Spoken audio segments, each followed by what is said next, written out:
各位朋友，大家好，欢迎收看我们 J 与 J 论坛，很高兴与大家见面。我们Jim, how are you doing? I'm doing fine, Jimmy. It's nice in Houston. We're finally getting some cool weather, but the politics are hot. It's beautiful out there, but you're right, people. I'm getting worked up. I need to calm down a little bit and not get too caught up in this because real life is not, your daily life goes on, right? Yeah. Well, in the 2 weeks, a lot has changed. A lot has changed. It felt like a lifetime ago what we talked about. There was a lot of more news coming out. So I want to catch, let me catch up our audience first. Yeah, go ahead. 我跟 Jim 我们两个礼拜没有见到面，这2个礼拜这个情势跟局势又变了，就好像就虽然2个礼拜没有录影，但是感觉上好像是不知道多少年前。但是这2个礼拜之间也发生很多事情，我想先跟大家观众讲说，我们这个节目一直是代表的是不同的立场来讨论。但是我们在选举在投票的时候，刚刚我跟 Jimmy 谈的这个事情，就是你要投给你信任的这个候选人，你认识的候选人。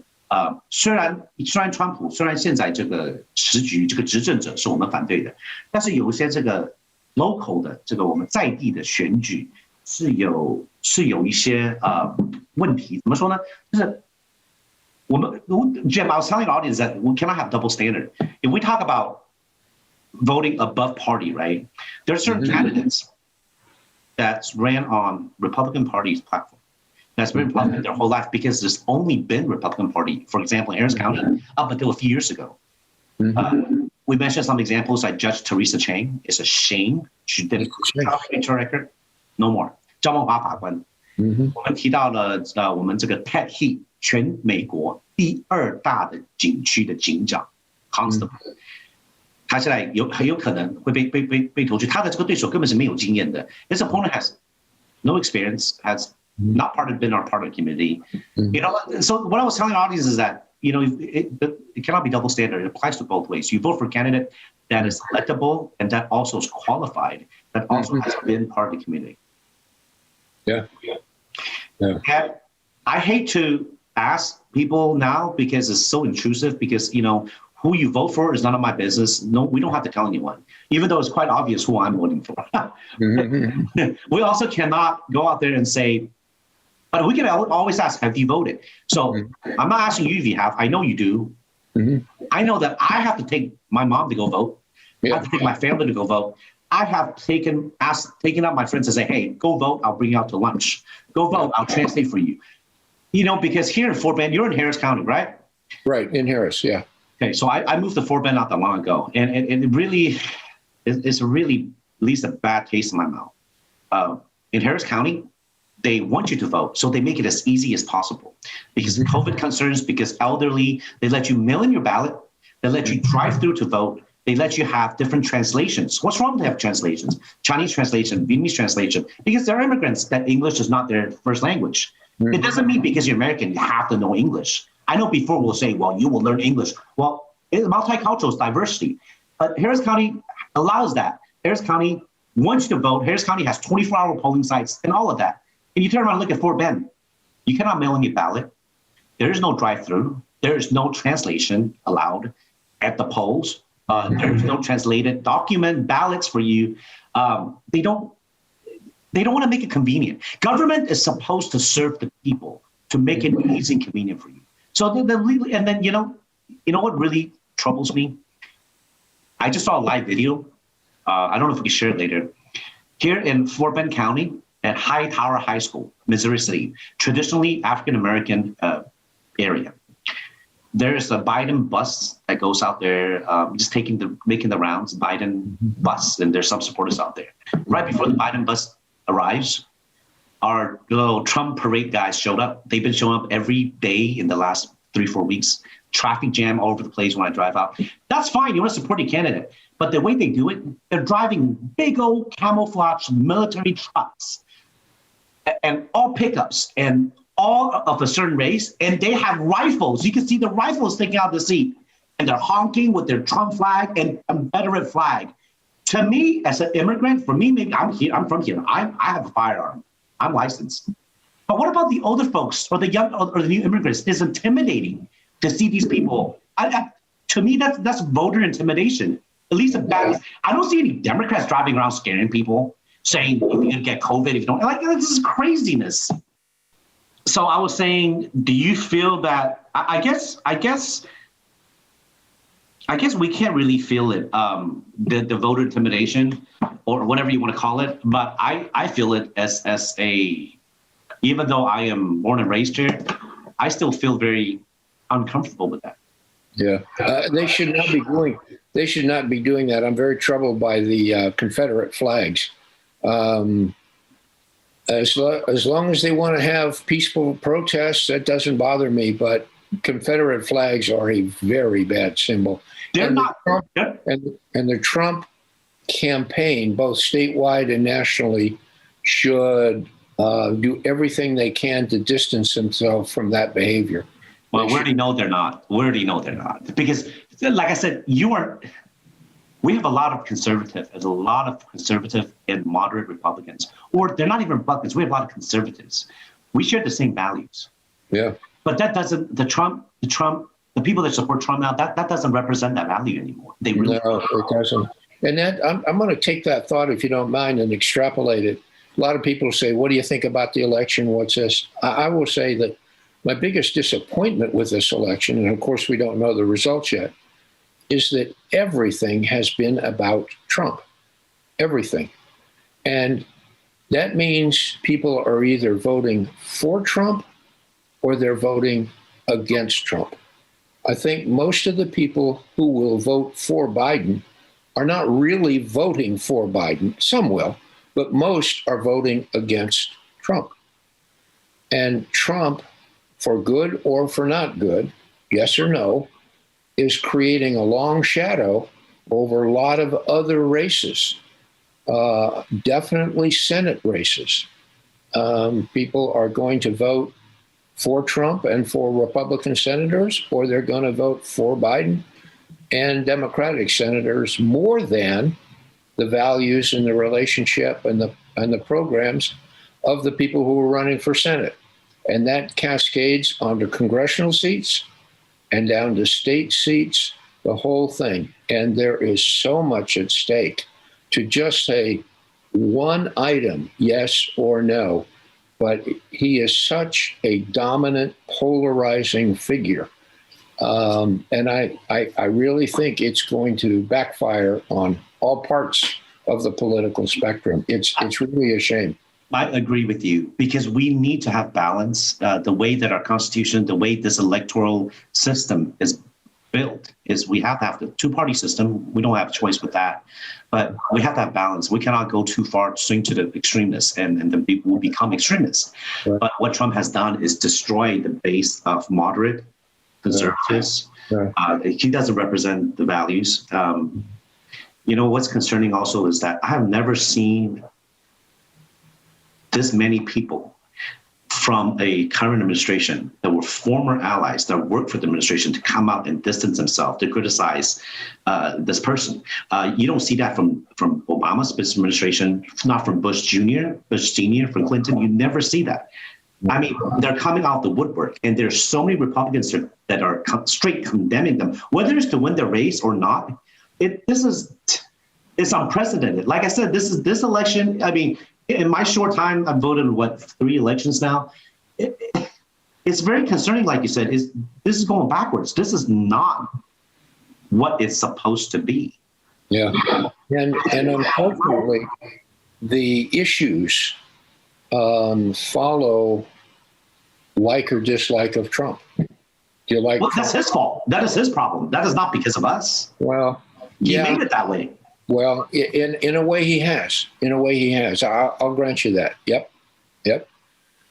But we're stuck with the reality we're dealing with right now, and we'll see what happens. I do think right now that he is gaining some momentum out there, and especially in some of the swing states. The polls show Trump is well behind, but the polls not just have a big margin for error, but I think it's impossible in today's world to take accurate polls.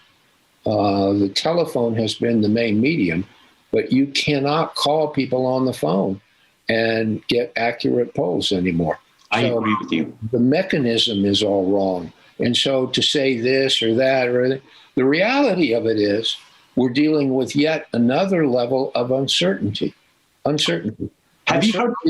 Dominates everything right now because of the COVID, because of the economy, because of social behavior, and because of politics. Everything is uncertain. And when things are uncertain, people get afraid.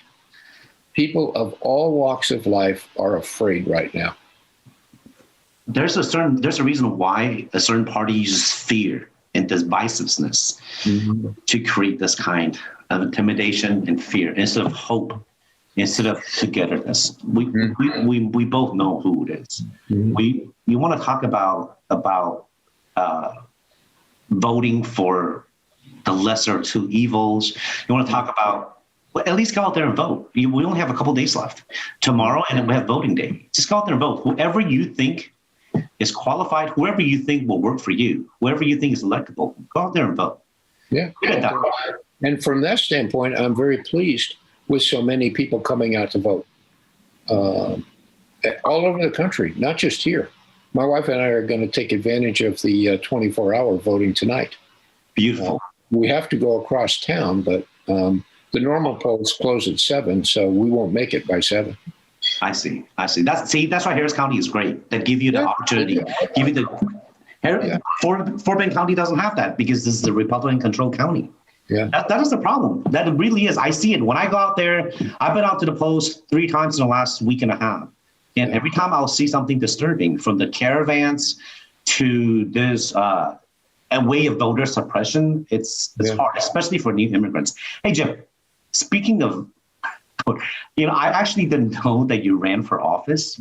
I know you're a respected businessman. In your bio, you never brought it up. I know of you for many years. I know what you've done.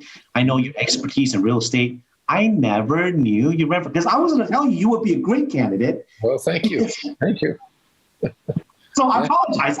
I did not know that, because you're a great qualified candidate. Well, thank you. Thank you.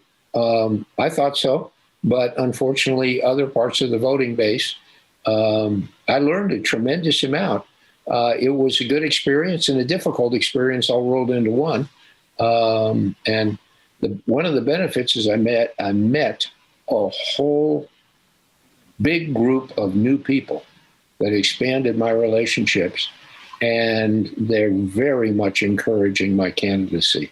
And so there are some future elements of all of this. I sure hope so, because we need more people like yourself that are logical, that believe in science, that understands international trade, that respects other cultures, that are friendly to the Asian American community, that knows that diversity is the future and is the present. That's useful for you now, right? And you came up through harsh times. You made it on your own too. Yeah. You know the value of hard work. You have to move to Texas. Yeah. You can understand the immigrant experience and what it means, because you've always been part of this community. You always have been. You've done so much on your own time that is not financially profitable or advantageous to you, but you've done it to give back. I think that's important. If you're a candidate, you got to remember to give back, and you're serving the people. Yeah. You have to give back. Yeah. And I sent you an article the other day. I know you received it. I did. And about Asians are a very important factor in determining election results.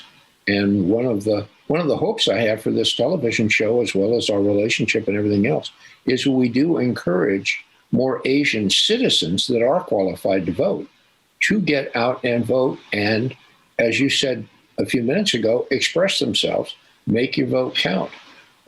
Too many Americans, I think, mainstream Americans, get lethargic. We take things for granted. We don't exercise the most important right that we have, which is to vote. Mainstream Americans, that doesn't matter what race. Mainstream Americans means the working Americans, which includes a lot of Asian Americans, that working business owners, no time. To be honest, a lot of us think that, hey, I'm already making a certain dollar amount. I'm a professional. I'm a lawyer. I'm a doctor or investment banking business owner. Oh, I don't have time to vote, or it won't matter. Or you, in your mind, is if you have money, then you could. It doesn't matter what party. No, it doesn't work that way. You have to go out there because there's numbers. There's records of showing whether you vote or not. There's records, just a voter record. So the go back.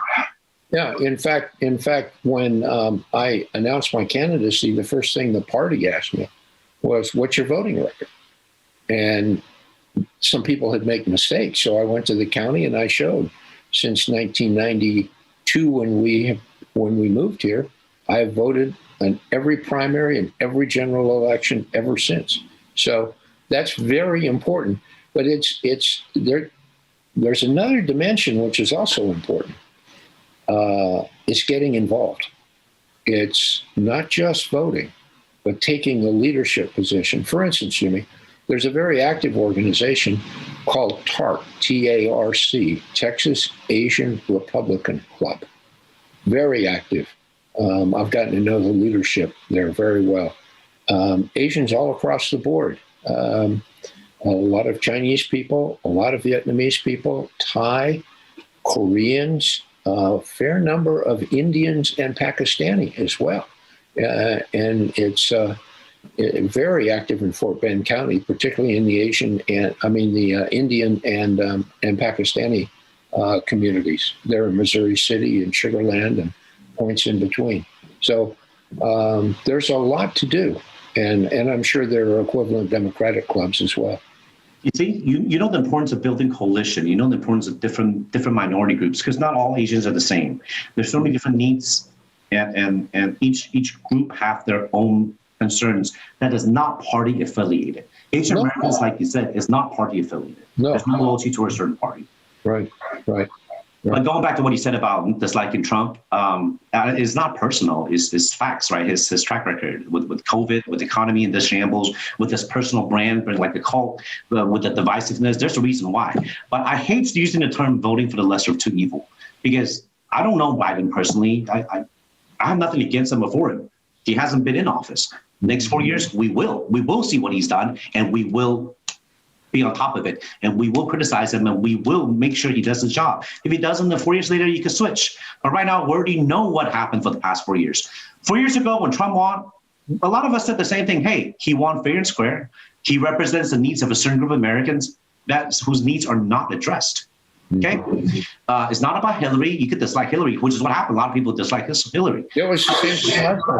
Yeah, but Trump, give him a chance. Hope he can reach across the aisle and get things done and keep up his campaign promises, because it appeals to a certain group of people. Guess what? He has not done that. In 4 years, he has not done a single thing that he says. Look at where we are now. Look at the reality. We have to wear masks when we go. All the Asian countries, they're done. The economy grew at almost 5% in the third quarter. We want to keep talking about this rise coming from China. How come they beat it? I don't want to hear this conspiracy theory. They started. No, a lot of people died there too. We have family and friends there. You know that. Mm-hmm. Korea, Singapore, Japan, Taiwan, they beat it. We did it because we didn't believe in science. And so we talk about economy. We talk about this and that, protests. It all comes back to you cannot explain this out of it. You cannot just keep turning around and blaming somebody else or another country. Look, every time we take this, we bring this up. We only have 2 days left. I wish we don't have to talk about this administration anymore, Jim. I'm tired of it. I'm tired.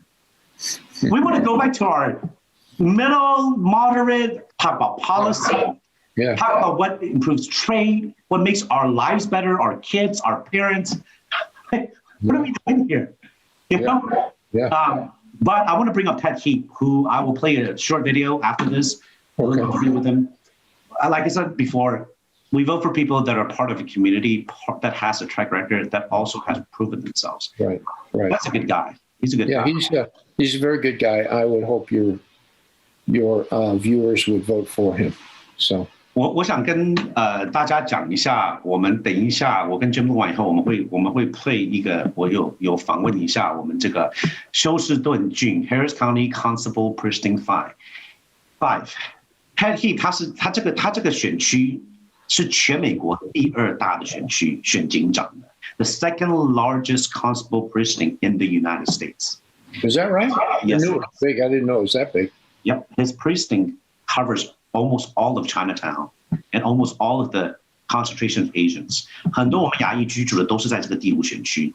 他这个第5选区里面，他用的人，他过去几年，他已经37年的做这个在做警察，他是一个真正服务人民警察，很少有是做警长，然后又是神父。他在天主教是神父，他有小孩子，他有一个小孩是有special needs， 所以他是非常有爱心的人。他上任之后，过去这几年，他用了很多亚裔的警官。他对我们华人社区非常的好，他有个亚裔警官，那个 Corporal Michael Lee， 我们华人很多都是他，有问题找他，他都会帮我们解决。你有帮助我们的社区，那我们就要去支持有帮助我们社区的人，而不只是看是哪一个政党。我一直强调说川普不好，犯了错误，我们不要再投给他。但是像这种 local election， 我们要超越党派，我们不能有 double standard， 我们不能只说你可以这样投，我不可以。No， 你是公平的，对哪一个党派都一样，不能用种族，不能用肤色去否定一个人。So I was telling our audience that we cannot use race, like we discussed earlier. It cannot be a double standard, right? It doesn't only work for one side. We cannot use race or innuendos, conspiracy theories to mudslinging a certain candidate. He's been here for us. Yeah. So I hope our audience can see the quick interview and go out there and vote down ticket. I don't care who you vote for the rest, but go down there and look at that heat and vote for him. 好不好？谢谢各位观众。Jim, we will definitely be talking a lot next week. Yeah. Well, we should devote an extra special time for next time to analyze what's going on, both nationally and locally. This is very close. It is. Yep. A lot of shy Trumpers out there. You heard the term shy Trumpers? No, tell me. Shy Trumpers. Trumpers. Oh, shy Trumpers. There's a lot. That's a term now. It came up. The term means that you could do polling all you want. They'll say, "Oh yeah, I'm going to vote for Biden," but they're voting for Trump. They just don't want to say it because they're shy or they don't want to be criticized. They don't want to be attacked because they know, but still they want to circle the wagons. Whatever reason it is, there's a lot of them out there, especially in the Asian American community. Yeah. We shall see. But either way, go out there and vote. But even like Jim said, 24-hour polling in Harris County, first time ever.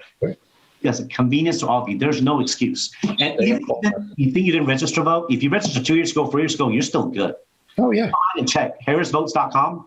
If you cannot check, show up. They will do everything they can to hopefully you can vote. If you can, they still give you a limited ballot. If you didn't register in the right area, they'll still give you a limited ballot to vote.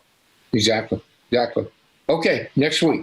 I look forward to it, Jim. I'll see you next week. Thank you, Jimmy. Okay, bye-bye.